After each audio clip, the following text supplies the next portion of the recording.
Vamos então às explicações por parte do PSD. Está neste Jornal das 7 Joaquim Sarmento, porta-voz do Conselho Estratégico Nacional do PSD para a área das finanças públicas. Sr. Professor, muito obrigada pela presença neste Jornal das 7.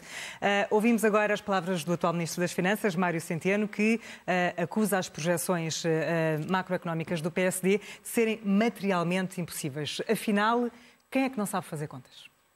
Antes de mais, boa noite ou boa tarde. Muito obrigado pelo vosso convite. Eu acho que todos sabemos fazer contas. Eu não tenho dúvidas que o académico Mário Centeno, que é um economista reputado, sabe que aquelas contas que nós apresentamos estão certas. Ele diz que não estão. Ele, neste momento, veste o fato de político, por falar em fatos, porque ele, a semana passada, disse que o PSD queria vestir o fato do Partido Socialista para sermos homenzinhos. Eu não vou responder à deselegância, mas eu acho que ele vestiu o fato de político e, portanto, fez um número político, até por uma razão simples. Mas um número político com que objetivo? Com um objetivo simples. Repare, nós apresentámos o quadro macro e orçamental no dia 3 de julho. Portanto, passaram 2 meses e meio. E, portanto, qual é o timing de fazer esta conferência de imprensa hoje e não 2 ou 3 semanas depois de apresentarmos o quadro macro e orçamental? Qual é a sua explicação? Não, a minha explicação é que isto é um pequeno fait divers para tentar tirar da discussão o assunto principal que tem ocupado os últimos dias e que é um assunto grave de Estado e, portanto, tenta-se criar pequenas Está-se a referir ao caso Tancos? Estou-me a referir ao caso Tancos, portanto, tenta-se criar pequenas notícias. A conferência de imprensa do Sr. Ministro hoje de manhã não é mais do que uma tentativa de criar um bocadinho de ruído e, por isso, a resposta do PSD foi relativamente comedida, mais até do que seria se a crítica tivesse aparecido em julho, porque aí sim era o momento para apontar eventuais fragilidades que o programa não tem, mas se eventualmente tivesse, aí sim em julho teria sido o momento para apresentar essas fragilidades e o Sr. Ministro das Finanças na altura não o fez e, portanto, aproveita agora para criar este Está claramente a dizer que há aqui uma clara intenção de desviar atenções? Há aqui uma intenção neste episódio e se calhar noutros que surgirão nos próximos dias de desviar atenções daquilo que é o caso principal e que teve desenvolvimentos graves nos últimos dias. Mas então, como é que explica esta divergência de mais de 4.700 milhões de euros? Deixe-me só dizer 2 coisas antes de entrar na parte mais técnica, se me permite. Nós acabamos de ouvir o Sr. Ministro das Finanças dizer que está disponível para um debate com qualquer candidato a deputado. Eu, de facto, não sou candidato a deputado, tomei essa decisão de que não seria candidato. Foi sua a decisão? A decisão foi minha, e expliquei-o hoje numa entrevista que dei à Lusa, por razões de carreira académica e, sobretudo, estou prestes a fazer as minhas provas de agregação e, portanto, tomei a decisão, sem desprimor para o lugar de deputado, tomei a decisão de que não seria candidato a deputado, mas este programa económico foi coordenado por 2 pessoas, eu próprio e o professor Álvaro Almeida, da Faculdade de Economia do Porto. O professor Álvaro Almeida é candidato a deputado nas listas do PSD pelo Porto, creio que é o 7º ou 8º da lista, o Dr. Mário Centeno creio que é o 5º da lista por Lisboa, e, portanto, se de facto o Dr. Mário Centeno está disponível para debater e para nos mostrar os erros que ele aponta e que não existem, o professor Álvaro Almeida é a pessoa indicada porque conhece o programa tão bem como eu, está tão bem preparado ou melhor que eu, e é candidato a deputado, portanto, cumpre o critério que o Dr. Centeno estabeleceu e ainda agora Se não fosse esse critério, gostaria de debater cara a cara com o professor Mário Centeno? Não é uma questão, repare.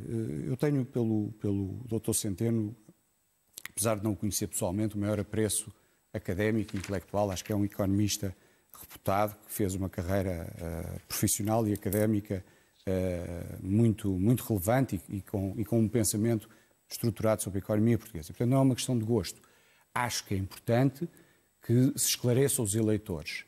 E, nesse sentido, aquilo que aconteceu na segunda-feira à tarde foi que houve uma rádio que me perguntou, e perguntou ao PSD, estão disponíveis para fazer um debate sobre os números do programa? E a minha resposta foi, naturalmente sim. Aliás, repare, no dia seguinte, portanto, na terça-feira da semana passada, eu estive num debate organizado por associações de empresários, num almoço-debate, com o Adolfo Mesquita Nunes, do CDS, e com o António Mendonça Mendes, do PS, que é o atual secretário de Estado dos Assuntos Fiscais. Portanto, sempre houve da nossa parte total abertura para debater e, portanto, o professor Álvaro Almeida está disponível para esse debate com o Dr. Mário Centeno e será um debate entre candidatos à Assembleia da República. E acharia importante a existência desse debate nesta altura? Repare, quando o Ministro das Finanças e Presidente do Eurogrupo têm tempo para fazer uma conferência de imprensa, para atacar o programa económico do partido da oposição, mas não explica o seu programa. Eu gostava muito de ter analisado o programa económico do Partido Socialista, mas não o posso fazer. Porquê? Porque ele, se existe, não é público. O que é público é o programa de estabilidade e depois umas notícias avulsas de medidas e promessas para a próxima legislatura. E, portanto, eu também gostaria de ter analisado o programa do Partido Socialista, não o posso fazer porque ele não é público. O nosso é público, é claro, é transparente e estamos disponíveis para o explicar e para o detalhar a quem quiser.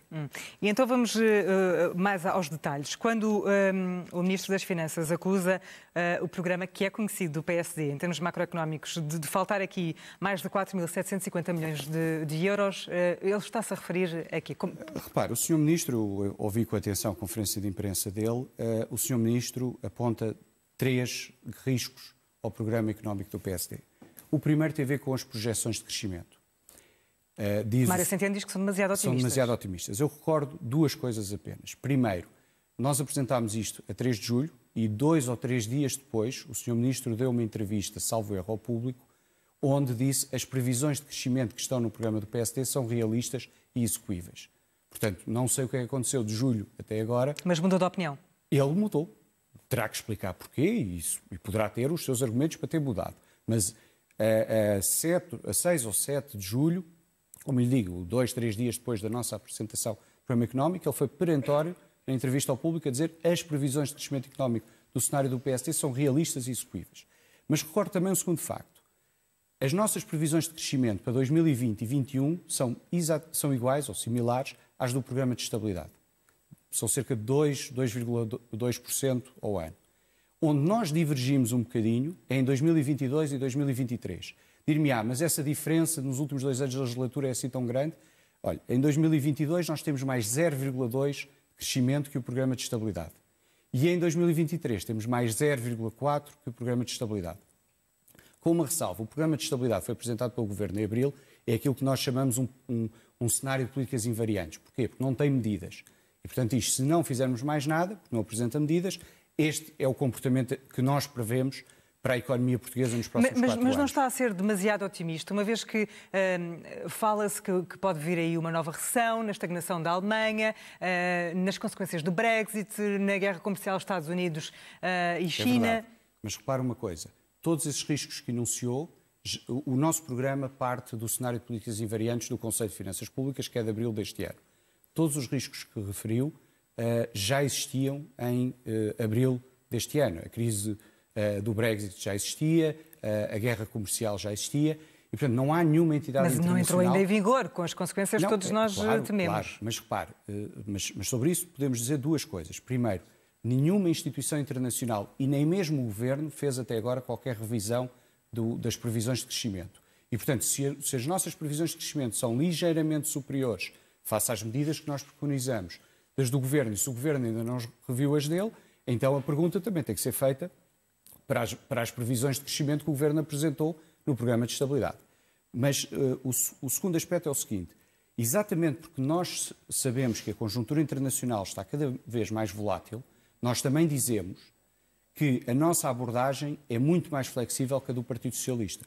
Se a economia não crescer tanto, sobretudo em 22 e 23, que são os 2 anos de maior incerteza, que são os 2 anos mais longe, se a economia não crescer tanto como está aqui, a nossa resposta será não poderemos baixar os impostos na mesma magnitude que prevemos neste programa, nem poderemos aumentar o investimento público na mesma ordem de grandeza que prevemos neste programa. Ou, eventualmente, o que poderia acontecer era baixarem os impostos numa primeira fase e depois voltarem a subir. Não, porque, repare, o nosso programa fiscal é faseado ao longo dos 4 anos.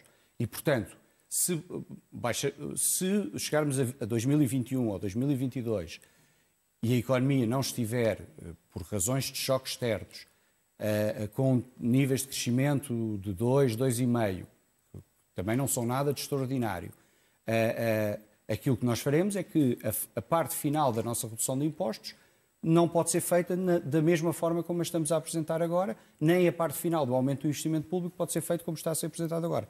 Já agora deixe-me só dizer que acho estranho que o Sr. Ministro das Finanças ache que uma diferença de 0,2 nas previsões de crescimento entre o nosso programa e o programa de estabilidade sejam relevantes, quando ainda a semana passada o INE fez uma revisão de crescimento para 2017 de 0,7.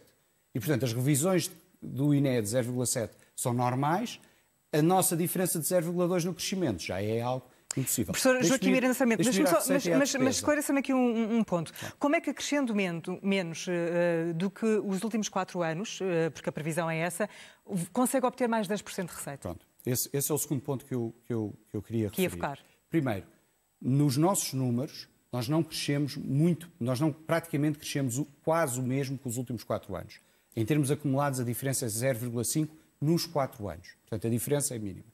Mas há uma diferença de 19 para 2015 que é muito simples de explicar e que tem a ver com o PIB nominal. Ou seja, todas as previsões orçamentais baseiam-se no PIB nominal. Foi a primeira coisa que o Sr. Ministro disse hoje na conferência de imprensa. Esqueceu-a, foi depois logo a seguir. Ora, o PIB nominal em 2019 é 220 mil milhões. O PIB nominal em 2015 era cerca de 180 mil milhões. E, portanto, se nós temos uma base de partida que, em termos de milhões de euros, é maior, porque a economia, de facto, nos últimos 4 anos cresceu, as variações para os próximos 4 anos, que ainda por cima têm uma diferença mínima, em termos acumulados de 0,5, obviamente sobre uma base que é razoavelmente superior, dão um valor nominal superior. Portanto, as nossas previsões, aquilo que o Ministro Centeno disse foi, se não mexermos na carga fiscal, o programa do PSD arrecada 15 mil milhões em 2023 a mais de receita do que em 2019 e na legislatura anterior, com um bocadinho mais de crescimento económico, só arrecadámos 13. É verdade, mas a nossa base de partida agora em unidades, em milhões de euros, é maior. São 220 mil milhões de PIB para este ano, de 2019, e a base de partida de 2015 eram 180 mil milhões e, portanto, há aqui uma diferença que mais que compensa essa ligeiríssima diferença, quase 0,1 por ano. Então refuta a ideia de que o PSD está a ser demasiado otimista com este programa macroeconómico. O PSD tem um programa ambicioso, mas realista. Ou seja, o programa do PSD parte do cenário de políticas invariantes do Conselho de Finanças Públicas, tem um conjunto de medidas fiscais e não fiscais, que nós procuramos calibrar para perceber o impacto no crescimento económico e, a partir daí, o impacto nas outras variáveis económicas e nas variáveis orçamentais. E, portanto, é um programa ambicioso, mas é um programa realista e que assenta nos seus pressupostos fundamentais naquilo que é o exercício do Conselho de Finanças Públicas. E agora ainda há despesa, se me permite. Repare, nós na despesa, a despesa concentra-se em 3 grandes áreas. Despesas com pessoal, prestações sociais e juros. Nós nessas 3 grandes áreas usamos os pressupostos do Conselho de Finanças Públicas. Portanto, o que estamos a projetar para 2023 baseia-se no nosso crescimento económico e nos pressupostos subjacentes do Conselho de Finanças Públicas, nomeadamente, e não querendo entrar num aspecto muito técnico, as elasticidades entre o crescimento e a cobrança de receita. Basta pensar neste número muito simples deste ano, 2019. O consumo privado está a crescer, em termos nominais, 4% a 5%. A receita do IVA está quase a crescer o dobro. Portanto, a arrecadação de receita, por várias razões, uma delas também pela eficácia da máquina fiscal, e muito fruto da melhoria que teve nos últimos 20 anos, a receita fiscal está a crescer mais do que o crescimento do PIB. Aliás, esse é o argumento do Ministro Mário Centeno e do Primeiro-Ministro para explicar a evolução da carga fiscal. E, portanto, o que nós dizemos é que, agora, especificamente, não só não existe nenhuma falha, nenhum buraco, se quiser usar o termo, na receita, nem do lado da despesa. Nas principais rubricas de despesa, É mentira, quando Mário Centeno diz que faltam 4.750 milhões, não sabe onde é que vão buscar, onde é que o PSD vai buscar. Eu acho que é a primeira vez que estou a participar numa campanha eleitoral, enfim, fui sempre um assistente e não um ator. Eu acho que as campanhas eleitorais levam sempre a algum excesso de linguagem e eu não queria, sinceramente, entrar por aí, portanto, não gostaria de usar a palavra mentira. O que eu acho é que o Dr. Centeno hoje vestiu o fato de político e não o fato de académico e, portanto, disse um conjunto de coisas que não são reais, que não são assim. E esse fato o professor Sarmento não vai vestir? Eu espero que, se algum dia me pedirem para vestir o fato de político, possa vesti-lo em simultâneo com o fato de académico. Eu tive um professor na faculdade, que foi o professor Rui Carpe, que me deu Finanças Públicas, que me disse uma coisa muito engraçada. Disse-me, tente em público nunca dizer nada, tente em público nunca dizer nada que não possa repetir aos seus alunos nas aulas. E é isso que eu tento fazer, não sei, provavelmente nem sempre conseguirei, admito, mas acho que é importante não nos desligarmos daquilo que é a seriedade dos números e a seriedade dos nossos números é completa. A prova disso é que passaram quase 2 meses e meio, ou quase 3 meses desde que apresentámos os números, e só agora é que o Ministro Mário Centeno se lembrou de vir criticá-los, quando teve este tempo todo para o fazer. O nosso tempo já terminou. Professor, deixe-me só fazer-lhe uma última pergunta. Como é que reage quando o chamam de Mário Centeno do PSD? Não, aquilo que o Dr. Rui Rio, sabe que nos debates às vezes há estas expressões, o que eu acho que o Dr. Rui Rio quis dizer não foi comparar pessoas, porque obviamente as pessoas não são comparáveis. O que ele quis dizer foi: o Partido Socialista tem um grupo de economistas que desde 2015 é liderado, e quem dá a cara é o Dr. Mário Centeno. E o que o Dr. Rui Rio quis dizer, no lado do PSD há também um grupo de economistas, e que tenho sido eu neste último ano e meio a dar a cara, e portanto ele quis dizer, atenção, que as nossas propostas do PSD estão baseadas no trabalho de várias pessoas, de vários economistas com créditos firmados, e que portanto a verdade, ou se quiser, a verdade e o rigor não estão só do outro lado, nós também o temos. Professor Joaquim Miranda Sarmento, muito obrigada pelas suas Obrigado, explicações. Boa tarde. Boa tarde.